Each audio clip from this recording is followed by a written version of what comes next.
You know, the most effective instruments are the ones that don't actually know they are instruments. Oh, wow. That is, yeah, that's a remarkably chilling thought to start us off. Right. I mean, it's the central, really haunting premise of what we are unpacking today. I actually want to pose a question directly to you, listening right now. Okay, lay it on them. Have you ever felt deeply, undeniably passionate about a cause? Like convinced down to your bones that you were fighting for your own beliefs, your own family, your future. I think most people have, yeah. Right. But imagine realizing, maybe years or even decades later, that you were perfectly playing a part in someone else's geopolitical chess match. That your genuine raw emotion was actually just the fuel keeping a machine running, a machine you didn't even know existed. Exactly. It is deeply unsettling to examine your own agency like that. Right.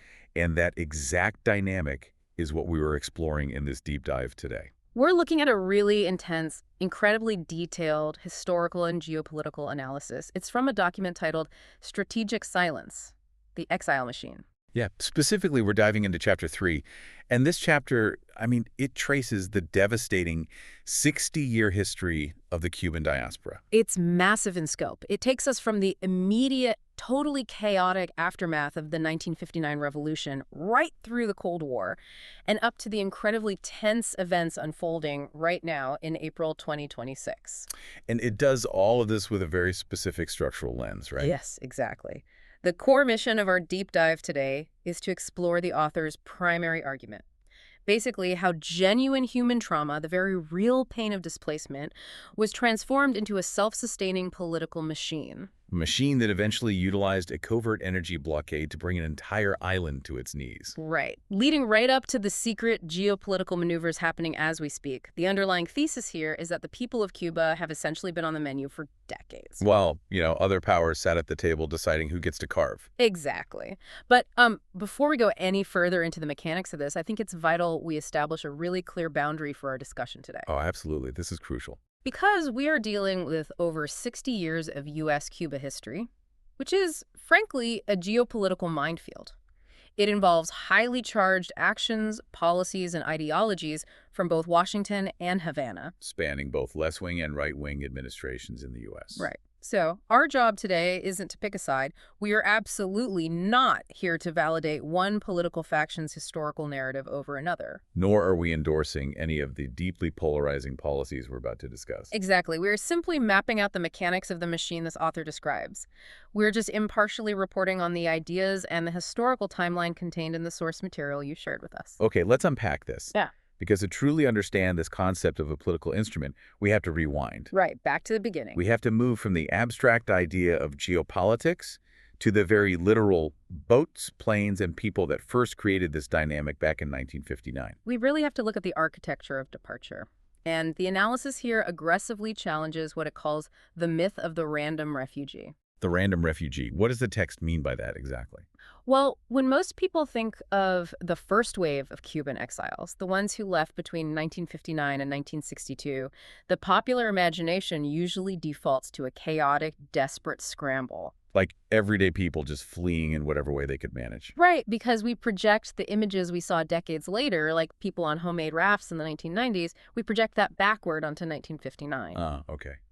But the text says that's not what happened initially. Not at all. When you actually look at the demographic data of those first 200,000 arrivals, a completely different picture emerges. This was absolutely not a random cross-section of the Cuban populace. It was an incredibly specific demographic. Yes. The text points out these arrivals were disproportionately white, disproportionately educated, and disproportionately propertied. Okay, so we were talking about the executives, the landowners, the upper management. Exactly. They were the people deeply tied to the pre-revolutionary Batista regime, and crucially, to the American corporate interests that largely defined the Cuban economy back then. Basically, the people who had the absolute most to lose from a socialist revolution.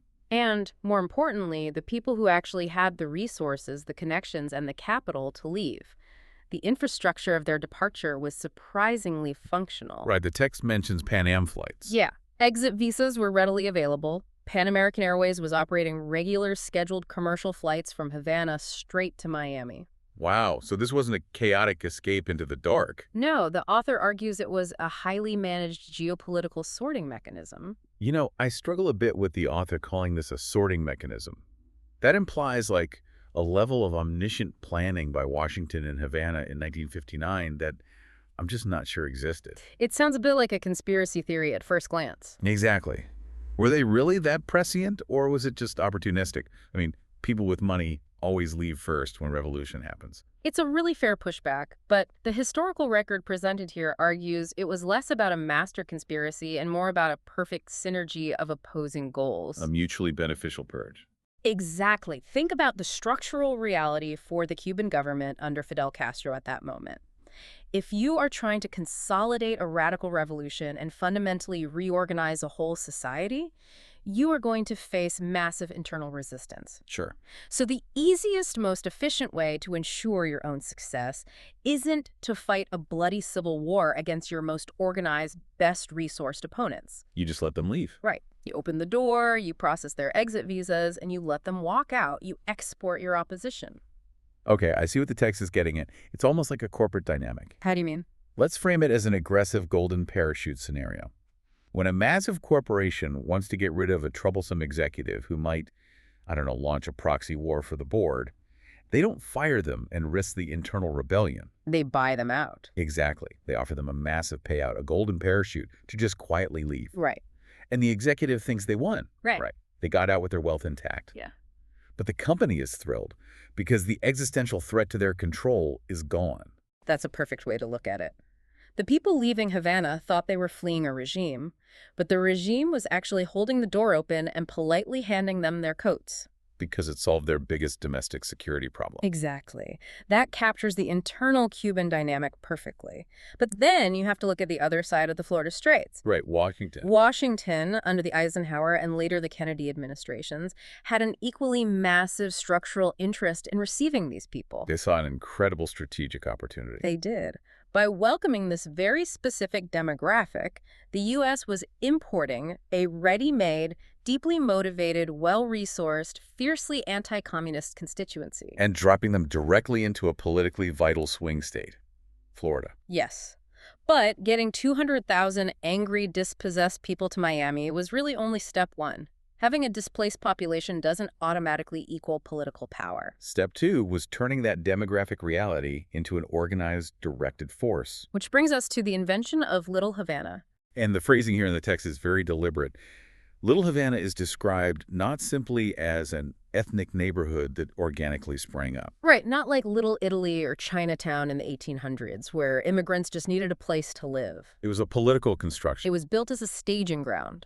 The U.S. government actively, financially, and logistically constructed this political project. How so? What kind of funding are we talking about? Well, the Cuban refugee program, which was established in 1961, poured unprecedented amounts of federal money into financial assistance, job training, and resettlement specifically for this group. Just massive federal backing. Huge. And simultaneously, the CIA was actively funding exile organizations. They were training paramilitary groups in the Everglades. And the State Department was cultivating exile leaders. Exactly. They were heavily subsidizing the creation of a shadow state in exile. They were basically building an army. Yeah. And they put that literal army to use almost immediately, right? In April 1961. Yes, with the Bay of Pigs invasion. Right. The CIA trains Brigade 2506, which is a paramilitary group of Cuban exiles down in Guatemala. They launched this amphibious assault to overthrow Castro. And as history records, it ends in an absolute humiliating disaster. A total failure. President Kennedy, fearing overt escalation with the Soviet Union, famously refuses to provide the promised direct U.S. military air support. So the exile invasion force is just crushed on the beaches. It's one of the most infamous foreign policy blunders of the whole Cold War. But the analysis of the aftermath of that failure is what really caught my attention in this chapter. Because conventional wisdom suggests a catastrophic military defeat. Like that would just break a movement. Right. You lose your best fighters, you realize the U.S. won't fully back you, so you give up. But the text argues the exact opposite happened. Completely. The Bay of Pigs failure didn't break the movement, it permanently radicalized it. Wow. The humiliation of the defeat, combined with this visceral feeling of betrayal by the Kennedy administration, it forged the exile community into an incredibly cohesive, fiercely determined political constituency. They realized they couldn't just rely on the CIA's secret wars anymore. Exactly. They realized they needed to control the levers of democratic power in Washington. They needed to become a domestic political force so they could never be abandoned on a beach again. Precisely. And this leads to a brilliant, counterintuitive point the author makes about how this machine operated. Okay, I'm listening. The exile community's survival and growth as a political force in America depended entirely on the continuation of the conflict with Cuba. Wait, let me make sure I'm following this logic. You're saying the conflict, not the resolution of the conflict, was the source of their power. Think about the alternative scenario. If the Bay of Pigs had actually succeeded, if they had overthrown Castro in 1961 and returned to a free, capitalist Cuba. The exile political machine in Miami would have dissolved overnight. Yes. They would have all gone home to reclaim their properties. They would have had absolutely no reason to exist as a unified voting bloc in Florida. Oh, wow. So Miami didn't grow into an economic and political powerhouse despite the conflict with Cuba. It grew because of it. The open wound of exile was the foundational bedrock of their political identity. Without the wound, there is no identity. Exactly. And that realization that political power requires a sustained enemy ultimately manifests in the creation of the Cuban American National Foundation, or CANF. Which was founded by Jorge Mas Canosa in 1981, right? Yes, with the explicit support and encouragement of the Reagan administration, who were looking to aggressively escalate the Cold War in Latin America. And the text says CANF was a masterpiece of political engineering. It was. It was modeled directly on AIPAC, the American Israel Public Affairs Committee. Mas Canosa understood that diffuse anger doesn't change laws. You need a ruthless, highly organized, single-issue lobbying machine. And CNF had one overarching goal: tighten the U.S. economic embargo and maximize pressure on the Castro government at all costs. And their legislative track record, according to the document, is staggering. It is. They essentially drafted the Cuban Democracy Act of 1992, often called the Torricelli Act. And the timing of that is crucial, right? Because 1992 is right after the collapse of the Soviet Union. Right. Cuba lost its primary economic sponsor and roughly 80% of its international trade overnight. The island was literally starving. And CNF's response wasn't to offer humanitarian aid. No, it was to lobby Washington to tighten the news even further. Exactly. Banning foreign subsidiaries of U.S. companies from trading with Cuba. They smelled blood in the water. And they follow that up with what the text calls their crowning achievement, the Helms-Burton Act of 1996. Yes. Let's pause there and explain the mechanics of Helms-Burton, because it's a bizarre piece of legislation. Yeah, why is that specific act so devastating structurally? Well, historically, foreign policy and sanctions are the domain of the executive branch. The president implements them, and the president can lift them based on diplomatic negotiations. Standard diplomacy. Right. But Helms-Burton fundamentally changed that architecture. It codified the embargo against Cuba into federal law. It literally stripped the power away from the president. It dictated that only an act of Congress could lift the embargo. Oh, wow. And it outlined incredibly strict, almost impossible preconditions for that to happen, including the complete removal of the Castro brothers from any form of government. So it locked the door and threw away the key. Exactly. It meant no single president, no matter how progressive or diplomacy-focused, could normalize relations on a whim. But here is where we hit the most profound, agonizing paradox of this entire historical arc. Okay. And understanding this paradox is vital to understanding the machine we're talking about. CNF lobbied aggressively, successfully for policies that absolutely devastated the Cuban economy. They succeeded in starving the regime of resources, international credit, and trade. But by destroying the Cuban internal economy, they created an unintended consequence. Which was? Several, actually. First, by ruining the country materially, they made it physically impossible for Cuba to ever effectively absorb millions of returning exiles. Right, because you cannot have a massive diaspora return to a country with no functional power grid, no housing, and no economy. Precisely. But more insidiously, by destroying the island's capacity to generate its own wealth, CNF made the 11 million Cuban people still living on the island entirely desperately dependent on remittances. The cash sent back home from their relatives in Miami. Yes. So let me trace this loop based on the text. The tighter the embargo gets, the more the Cuban economy collapses. Right. The more the economy collapses, the more the people in Cuba rely on Western Union transfers from their cousins in Hialeah just to buy groceries. And the more Cuba relied on Miami's money to survive, The more immense, unquestionable political leverage CAF and the Exile leadership had in Washington. Because they controlled the money. Exactly. They could walk into any congressional office and say, look, we control the literal lifeline to the island. We speak for the Cuban people. You have to listen to us. Wow. CANF lobbied itself into permanent relevance. But permanent relevance requires a permanent crisis. It's a stunning paradox. It really requires a new analogy. Because the golden parachute doesn't cover this level of dysfunction. No, it doesn't. It's almost like an aggressive corporate takeover strategy. How so? Imagine an activist investment firm that wants to take over a rival company. They don't want to actually bankrupt the target company and liquidate it entirely. Right, because then there's nothing to take over. Exactly.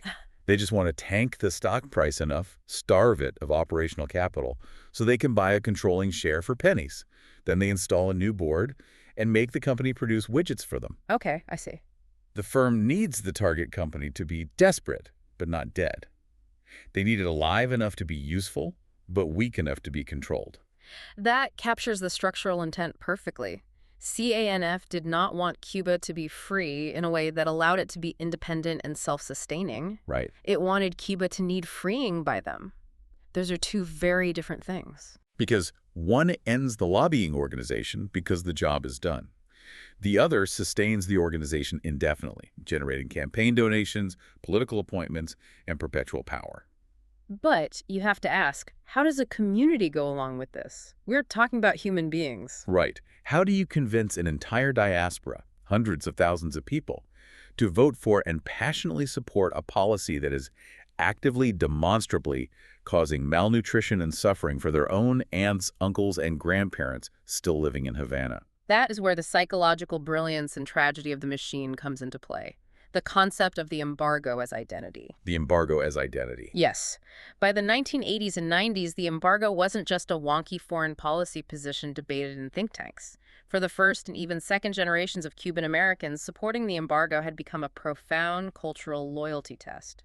So, to oppose the embargo, to suggest even easing sanctions to allow food or medicine. It was seen as collaborating with the regime that stole your family's home. It was cultural heresy. Exactly. It was seen as betraying the martyrs who died at the Bay of Pigs. It was invalidating the suffering of your parents who arrived with nothing. And the author makes a very careful, empathetic distinction here, don't they? They do. They explicitly note, this is not to say the exile community was entirely cynical. The feelings were and are genuine.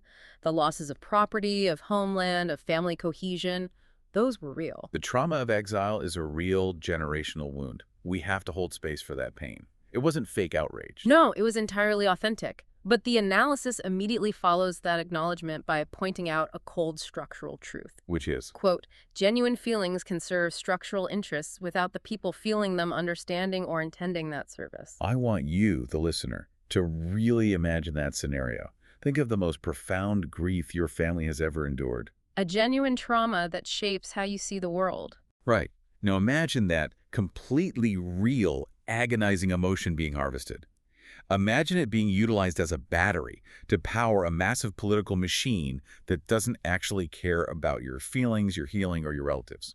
The machine only cares about the political leverage your trauma provides in Washington, D.C. It is the ultimate self-sustaining cycle, a perfect geopolitical feedback loop. The embargo produces massive economic suffering in Cuba. That suffering generates tragic stories and refugees. Which radicalizes the exile community in Miami. And that radicalized community donates millions in votes as a bloc to lobby Washington for a tighter embargo. And the tighter embargo produces more suffering in Cuba. Nobody had to sit in a smoky room and design a master conspiracy to hurt people. The incentive structures naturally drove this cycle on autopilot for 60 years. A perfect machine. Yeah. But as we know from history, physics, and politics, Yes. you can only pressurize a closed system for so long before something structurally fails. Yes. And that perfect machine ran smoothly right up until the summer of 2021. Which brings us to July 11th, 2021, the breaking point. Before we talk about July 11, we need to quickly set the precedent. The last time Cuba saw anything remotely close to this was the Malicanazo in 1994. Right. During the absolute worst of the post-Soviet economic crash, thousands of people rioted on the Havana seawall. But that was localized, and Fidel Castro personally went down there to defuse it. Exactly. The 1994 protests were contained, But July 11th, 2021 was a completely different beast. This was a nationwide rupture. Tens of thousands of people across dozens of cities from Havana to Santiago taking to the streets simultaneously, They were chanting Libertad, freedom, and Patria y Vida, homeland and life. which was a direct subversion of Castro's old slogan, homeland or death. And the root causes of this explosion were deeply, undeniably material. It wasn't just a sudden ideological awakening sparked by reading Jefferson. The causes were visceral. We were talking about genuine hunger, according to the text. Yes. The total economic collapse brought on by the COVID-19 pandemic. Think about the mechanics of the Cuban economy at that point. They had pivoted heavily to rely on international tourism to generate hard currency. Right. And when the pandemic hit, global tourism just vanished overnight. The state suddenly had zero foreign capital to import food, fuel, or basic goods. And you lay that immediate, devastating shock on top of 60 years of accumulated, grinding scarcity from the embargo and state mismanagement. The people had simply been pushed past the absolute limit of human endurance. But what is truly revealing in this analysis is not just that the protests happened, but how the resulting trauma was immediately metabolized by the machine. Right. The narrative highlights the dual exploitation of the protesters by both Havana and Washington. Both governments looked at the people bleeding in the streets and immediately used them to reinforce their own entrenched 60-year narratives. Let's start with the Cuban government's reaction. It wasn't introspection. Not at all. The reaction was brutal and swift. Mass arrests with sentences stretching over decades for simply marching. Complete nationwide internet blackouts to prevent coordination and stop the flow of images to the outside world. And an immediate, aggressively pushed official narrative that blamed the entire nationwide uprising on a highly orchestrated, U.S.-funded social media campaign directed from Miami. Now, to be fair to the historical record, there was significant social media amplification coming from Miami and the broader diaspora. Hashtags were trending globally because of Exile support. Absolutely, the amplification was real. But the crucial point the author makes is how the Cuban government weaponized the existence of that Miami amplification. Right. The state used the reality of foreign social media support to completely delegitimize the authentic, visceral suffering of the people in their own streets. The Cuban government fundamentally needed an external enemy, the U.S. imperialists, the Miami exiles, to explain away their own massive internal failures. Acknowledging that the people were genuinely starving because of state incompetence was ideologically impossible. So Havana used the protest to say, look, the U.S. is still trying to destroy us. We must maintain strict state control. Exactly. And reading this, what blew my mind was Washington's response. You'd think a progressive democracy, seeing people demanding freedom, would pivot to humanitarian aid or diplomatic openings to support the populace. But they didn't. They actually used the protests as a victory lap for the embargo. That is the tragic irony. Washington reacted with immediate expressions of solidarity and soaring rhetoric about human rights. But policy-wise, There is a quiet, profound satisfaction among the hardliners. Washington used the images of Cuban police beating protesters as validation that their maximum pressure campaign was working perfectly. the logic was grotesque but clear. Look, the Cuban people are suffering so immensely that they are finally demanding the end of the regime. Therefore, the sanctions we are applying to produce that exact suffering are entirely justified and must be maintained. It is sickening when you strip away the political rhetoric. The people actually on the street risking their freedom and their lives were used twice. It's like It's like a starving person screaming for help in an alleyway, and two rival politicians run over, record the audio of the scream, and use it for their own campaign ads to attack each other. that's a brutal image, but accurate. But neither politician actually stops, puts down the microphone, and hands the starving person a sandwich. The analysis states it bluntly. The people got neither freedom nor food. Both governments got exactly the narratives they needed. The ideological lines were reinforced, the political machine kept turning, and the millions of people on the island were left entirely alone to deal with the consequences of their defiance. And those consequences were about to get exponentially worse. Because the extreme scarcity that sparked the 2021 protests was, terrifyingly, just the prelude. The narrative now shifts our focus to the years 2024 through early 2026, describing what can only be categorized as an apocalyptic cascading collapse of modern civilization on the island. We enter the era of the energy crisis. The author refers to it as managed scarcity in real time. And the engineering and economic math here is staggering. This analysis argues that 2024 to 2026 was materially worse than the special period of the 1990s. How is that even possible? In the 90s, people were literally eating domestic pets because there was no food. Because the nature of the crisis mutated. In the 1990s, Cuba was suddenly starved of Soviet fuel, but the physical infrastructure of the country, the power grid, the water pumps, the hospitals, was relatively new and still highly functional. They just lacked the oil to run it. By 2024, the crisis wasn't just a lack of fuel. The physical infrastructure itself was literally mechanically disintegrating. Let's do a deep dive into the mechanics of that disintegration, because it perfectly illustrates how the embargo functions as a slow-motion weapon. The document focuses heavily on Cuba's 16 main thermoelectric power plants. Yes.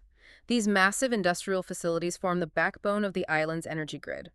When you build a thermoelectric turbine, it is engineered for an operational lifespan of roughly 100,000 hours. It's like putting 200,000 miles on a car engine. After that point, the metal fatigues, the components warp, and it needs to be entirely replaced, not just patched. And the data shows that by 2024, most of these plants had exceeded that 100,000-hour lifespan decades ago.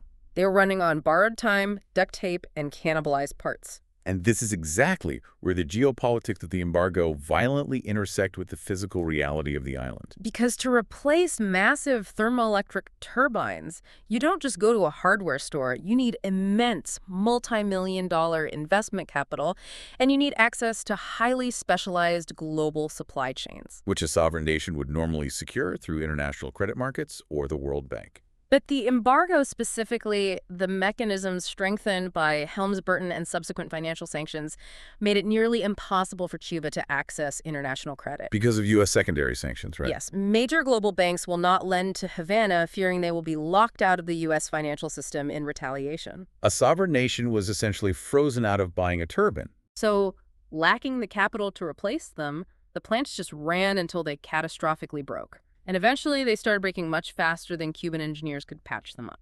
The math of this collapse is stark. By early 2026, the document states Cuba's entire electrical grid was generating roughly 12,278 megawatts of power. But the peak demand required to keep the island functioning, to keep the lights on, the water pumping, the food cold, was approximately 3,000 megawatts. A deficit of over 1,700 megawatts. The entire country was attempting to function on less than half of the base power it required for basic civilization. And the human toll of that math is horrific. We are not talking about rolling brownouts where your lights flicker. No. We are talking about scheduled, mandated blackouts lasting 18 to 20 hours every single day. The data highlights a record-breaking 29-hour total national blackout in March 2026. The longest continuous darkness in Cuban history. If you're listening to this right now, think about your own neighborhood for a second. What happens after just 4 hours without power? Your Wi-Fi dies, you get bored, the food in your fridge starts sweating. After 12 hours, you're looking for ice. Now imagine hour 29. But you live in a tropical climate where it's 95 degrees with 80% humidity. You have no personal generator because you can't afford one. And even if you could, there is no fuel to buy. And your local public hospital just lost power for the third time today. That is the cascading public health failure. The alter documents. Inside Cuban hospitals, medications that absolutely required constant refrigeration, things like insulin for diabetics, specific antibiotics, specialized pediatric vaccines, simply spoiled. They became useless or toxic. The narrative mentions nurses and doctors reporting that backup generators, the last line of defense, were failing. Generators only run if you have a steady supply of diesel fuel, and the state hospitals didn't always have fuel allocations. The irony layered on top of this tragedy is profound.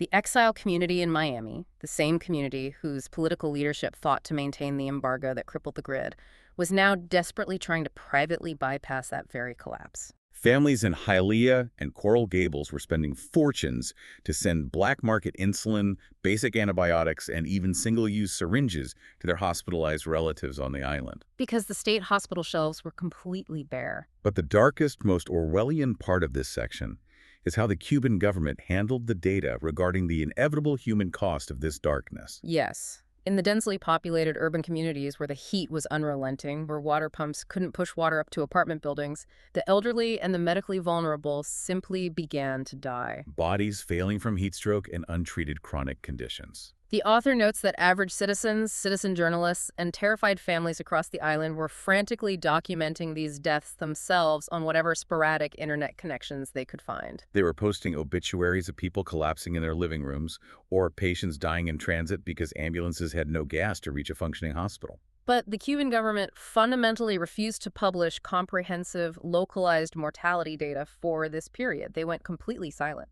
And the text offers a chilling analysis of this silence. It states, when a government exercises absolute control over the data, the absence of a death toll is not a reassurance to the public. It is the toll's most efficient form. The absence of facts is not analyzed as a bureaucratic oversight or a lack of state capacity to count the dead. It is analyzed as a deliberate mechanism of state control. If you don't publish the numbers, the crisis isn't officially happening. If it isn't officially happening, nobody can be held accountable for it. But the terrifying thing about a systemic grid collapse is that the darkness and the heat aren't the final consequences. The darkness breeds other things. When the power stops, the secondary systems stop. And that brings us to the plagues. The outbreak of 3 simultaneous mosquito-borne diseases in 2025: dengue fever, chikungunya, and the Oropouche virus.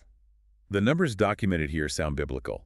The Cuban Ministry of Public Health eventually had to estimate that 1/3 of the entire population, roughly 4 million people, contracted at least one of these debilitating viral diseases over the course of 2025. 1/3 of the country infected. And the epidemiological analysis directly connects these massive plagues to the lack of diesel fuel. Break down that biological mechanism for us. Why does no electricity equal millions of mosquito bites? Well, it comes down to municipal logistics. For decades, the Cuban public health system, despite all its other economic failings, was actually world-renowned for managing tropical diseases through rigorous, highly organized, regular urban fumigation campaigns. They sent workers to spray for mosquitoes, neighborhood by neighborhood, house by house. It was a massive, continuous preventative effort. But massive fumigation campaigns require thousands of trucks to drive through the streets and thousands of portable fogging machines carried by workers. And trucks and foggers required diesel fuel. The data shows that in 2025, Cuba's overall fuel imports dropped by a catastrophic 35%. The state had to triage what little fuel it had left just to keep the military running and a few hospitals powered. So the neighborhood fumigation simply stopped. It completely halted. Add to that the fact that without electricity, municipal water pumps failed. So people began storing water in open buckets and tanks on their roofs and balconies just to have something to drink and bathe with. Open water in a tropical climate. You basically created millions of perfect, undisturbed microbreeding grounds for the Aedes aegypti mosquito. The mosquito population exploded exponentially, and these viruses ran completely unchecked through a population that was already severely weakened by malnutrition, stress, and exhaustion from sleeping in 95-degree heat during the blackouts. The specific data on chikungunya is horrifying. By December 2025, there were 38,342 confirmed cases and 21 officially acknowledged deaths. And knowing the data control we just discussed, those official figures are almost certainly massive undercounts. But the most tragic statistics the author highlights is from the eastern provinces. 65% of the seriously ill, hospitalized patients in Santiago de Cuba were children. It's devastating. But the analysis also points out a critical flaw in using public health as a pressure tactic. Viruses do not respect geopolitical borders or embargoes. Right, the chikungunya outbreak inevitably spread to international tourists walking the streets of Havana. Those tourists then boarded commercial flights and went home. The public health failure boomeranged. There were 149 confirmed cases and travelers returning to Florida, with 95 of those localized in Miami-Dade County alone. The total collapse of Cuba's health infrastructure directly, physically impacted the public health of the very city that housed the lobbying infrastructure demanding that collapse. The document quotes a desperate Cuban physician working in one of these dark hospitals who says, "Health should never be used as a weapon." And reading through these statistics, the spoiled insulin, the 4 million infected, the children hospitalized in Santiago, I have to ask you to evaluate this logically. Okay. At what point does a geopolitical strategy of maximum economic pressure cross a threshold and become a biological weapon by proxy? That's a heavy question. If you intentionally, methodically help create the exact conditions where a country cannot run its hospitals or fight off a plague, are you culpable for the plague? It is the most vital, ethical, and geopolitical question raised by this entire history of coercive diplomacy. The analysis is careful to state that the disease outbreaks weren't caused by the U.S. embargo alone. They weren't caused by the Cuban energy crisis alone, nor the aging infrastructure alone. It was the catastrophic convergence of all three. A brittle system, weakened over decades by both external siege and internal mismanagement, finally shattering. But to address your point directly, the author concludes with a very sharp observation. Quote, "The historical question is not why the disease spread. Biology dictates that.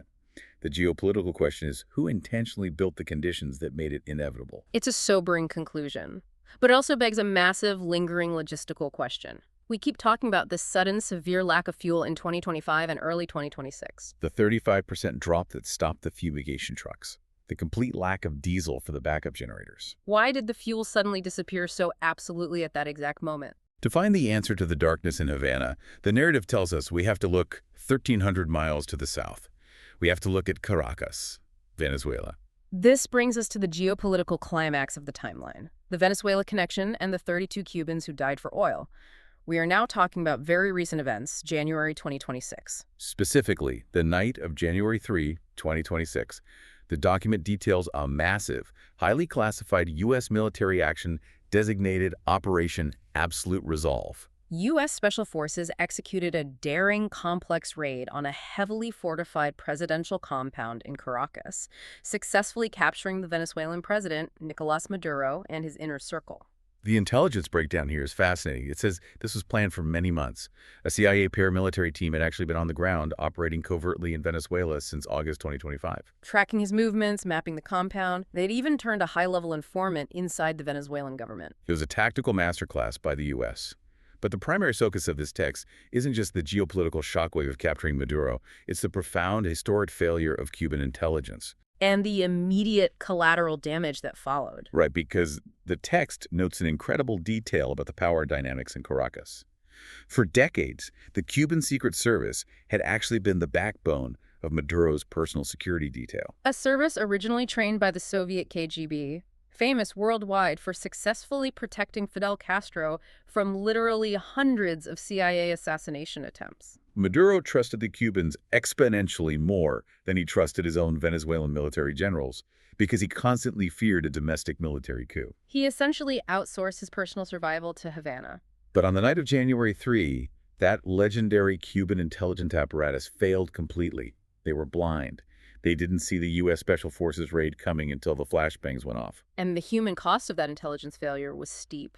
The 32 personnel protecting Maduro who died in the firefight that night were all Cuban. 21 elite officers from the Cuban Interior Ministry, their deep cover intelligence services, and 11 highly trained operators from the Cuban military. They died in the compound engaging U.S. forces. The Cuban government declared 2 days of national mourning for them, treating them as martyrs of imperialism. But the text asks the critical, cynical question: why were 32 elite Cuban operatives dying in a compound in Caracas in the first place? They weren't defending Cuban soil. They were defending the lifeblood of the Cuban regime. Oil. Break down the mechanics of this relationship, because it wasn't just socialist solidarity. It was a highly structured 15-year transactional arrangement, a massive barter system. Cuba, which has excellent medical training but no natural resources, exported thousands of doctors, military advisors, and highly trained security personnel to prop up the Venezuelan government and provide health care to its slums. In exchange, Venezuela, sitting on massive oil reserves but lacking internal stability, sent daily massive shipments of heavily subsidized crude oil to keep the Cuban power grid running. It was a cold, hard transaction. A regime that desperately needed security traded with a regime that desperately needed energy. And Operation Absolute Resolve severed that transactional lifeline overnight. The document highlights the sheer brazenness of the U.S. strategy immediately following the raid. It doesn't hide behind diplomatic language. It quotes President Trump explicitly stating in a press conference that the primary unapologetic goal of the operation was to take control of Venezuela's 303 billion barrels of oil. The largest proven reserves in the world. The stated goal was to secure those reserves and bring in American energy companies to rebuild the neglected Venezuelan infrastructure. It was about raw resource control, stated plainly. But the immediate secondary effect, the intentional shockwave, was the hammer blow delivered to Cuba. Simultaneously with the raid, the U.S. government declared it would aggressively block all oil shipments heading to Cuba. The subsidized Venezuelan shipments stopped instantly. And to ensure no one else stepped in, the U.S. publicly threatened Mexico, one of Cuba's only other sympathetic suppliers, with crippling economic tariffs if they dared to send a single oil tanker to Havana. The strategic result was immediate. By mid-January 2026, Cuba's oil imports dropped to effectively zero.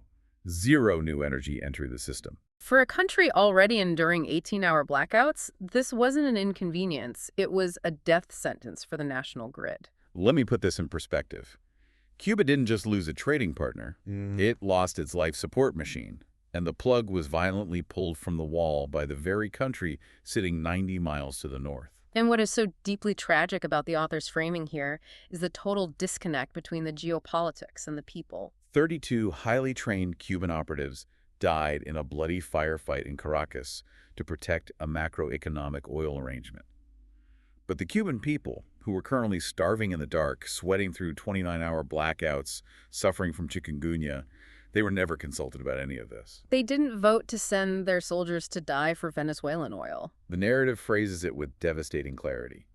The Cuban people, in the dark, sick and hungry, were not asked. They were never asked. The high-stakes decisions were made by states, and the brutal consequences were suffered entirely by citizens. So with the oil zeroed out, the island is plunged into an unprecedented, terrifying darkness, which forces us to ask the central analytical question of this entire chapter. Was the United States actively trying to kill the island, or just bend it to its will? This is where we analyze the strategy of the stress test versus depopulation.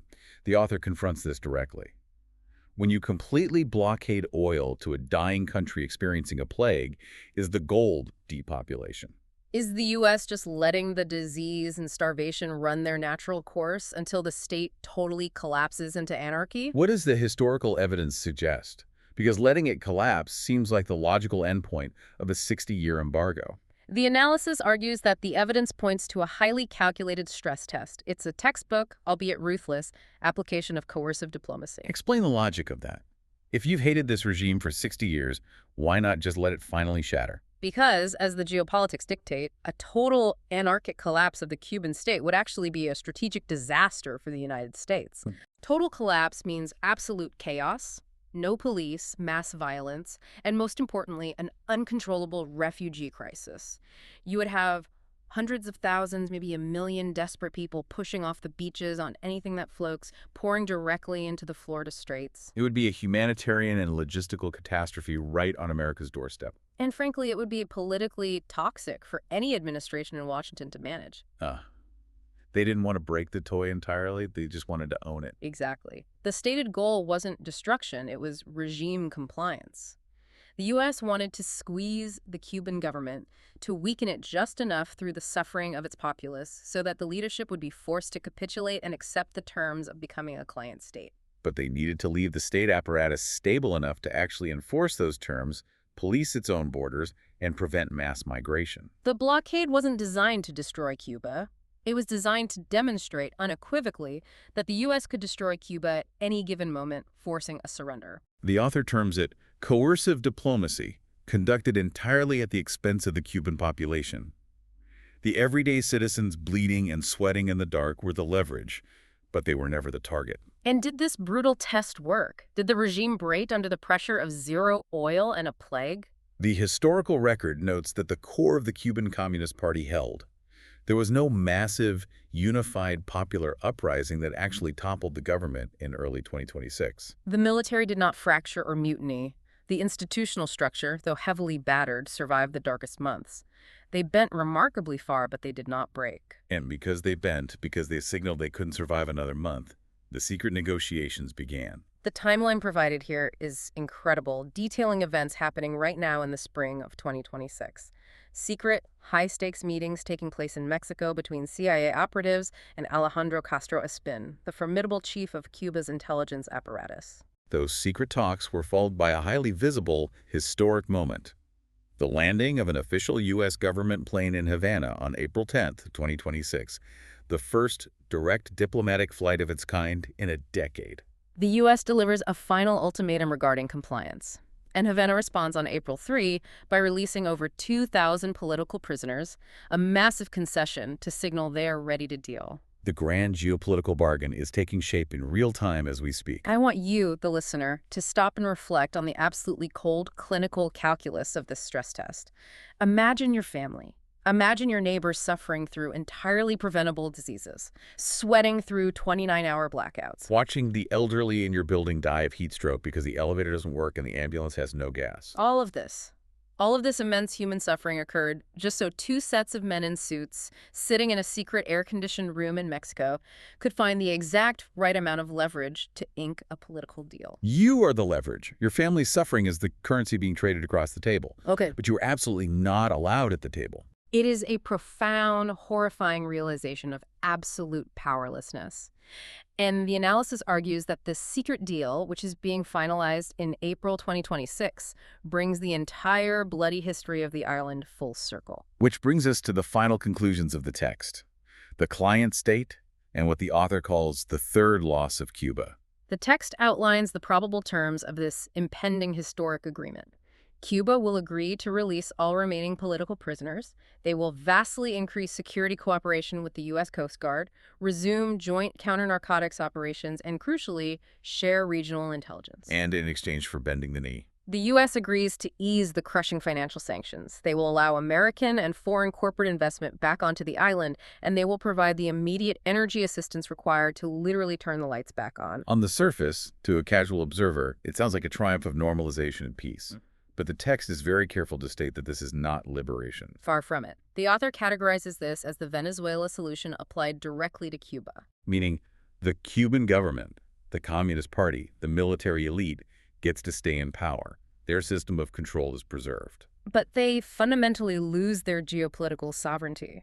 They must strictly align their foreign and domestic policies with U.S. priorities. They survive, but they become a client state. Exactly. And the text draws a massive, deeply ironic historical parallel here to drive the point home. It points out the cyclical nature of Cuban history. Cuba began as a brutally exploited Spanish colony. Then, after 1898, it became an American protectorate under the Platt Amendment, which literally gave the U.S. the constitutional right to intervene in Cuban affairs whenever it wanted. Then, they fought a massive, genuine revolution in 1959 to claim true, defiant independence. But that dream of independence got immediately managed into a 60-year Cold War confrontation. It resulted in a fractured country, with the population emptying out across 6 separate waves of agonizing exile. And now, in 2026, after 67 years of immense suffering, economic ruin, and political defiance, they are returning to the exact geopolitical status they held before 1959, an American client state. The author's concluding thought on this is devastating. Quote, "The island may return to exactly where it began, not because the socialist revolution failed ideologically, but because the immense forces arrayed against it were simply patient enough and ruthless enough to wait for the oil to run out."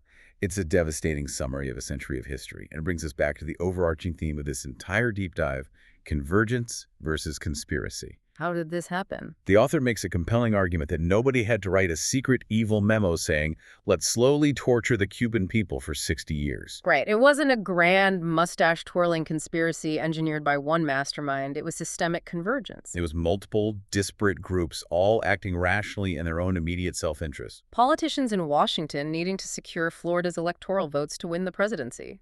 Defense contractors needing external communist threats to justify massive budgets. The Cuban regime needing a perpetual American enemy to justify its internal repression and lack of civil rights. The intelligence services on both sides needing a complex theater of operations to justify their existence. It's a massive machine that runs on autopilot. Every gear turns the next gear perfectly. And the millions of people who were continually crushed in those gears genuinely thought they were driving the machine. The text concludes by beautifully, tragically outlining the 3 losses of Cuba, specifically for the exile community in Miami. Let's hear them, because this really frames the tragedy. The first loss was the physical revolution itself in 1959. They lost their physical homes, their property, their businesses, and their country. The second loss occurred slowly over the next 60 years.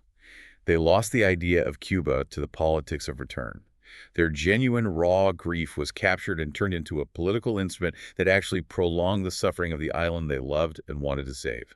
And the third loss? The third loss, the author argues, is the unnameable, quiet realization happening right now in the spring of 2026. The moment this diplomatic deal is signed and the island is finally opened up to American capital, the exile community will realize that the Cuba being returned to them is not the free, democratic, independent Cuba they spent 60 years fighting and lobbying for. It is an American client state. Yeah.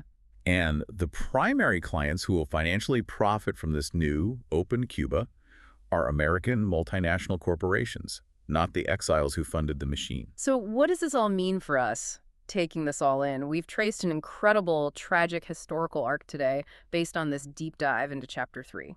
We've gone from the calculated migrations and the strategic sorting mechanisms of 1959 through the self-fulfilling paradoxical prophecy of CNF and the embargo as a rigid cultural identity. We've waded through the manufactured darkness, the uncounted dead, and the preventable plagues of 2024 to 2026. And it all culminates in a massive geopolitical checkmate. A brutal stress test disguised as diplomacy, triggered by a tactical raid for oil in Venezuela.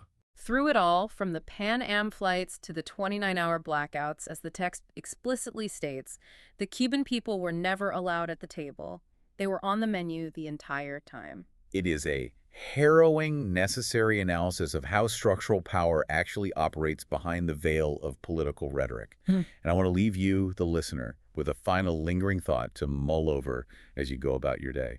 We've spent this time looking deeply at how an entire diaspora's grief, their very real, valid trauma, was weaponized over 6 decades without them fully realizing the structural purpose they were serving. It begs a deeply uncomfortable but vital question. I want you to look at the political movements you belong to today. Look at the social media campaigns you passionately share, the righteous outrage you feel about the major issues of our time. How much of your current political identity is actually your own, born of your own independent reasoning? And how much of it is just you functioning as a perfectly tuned instrument for a power structure you can't even see? That is a question that will absolutely keep you awake at night. Thank you for joining us on this intense, complex exploration of strategic silence.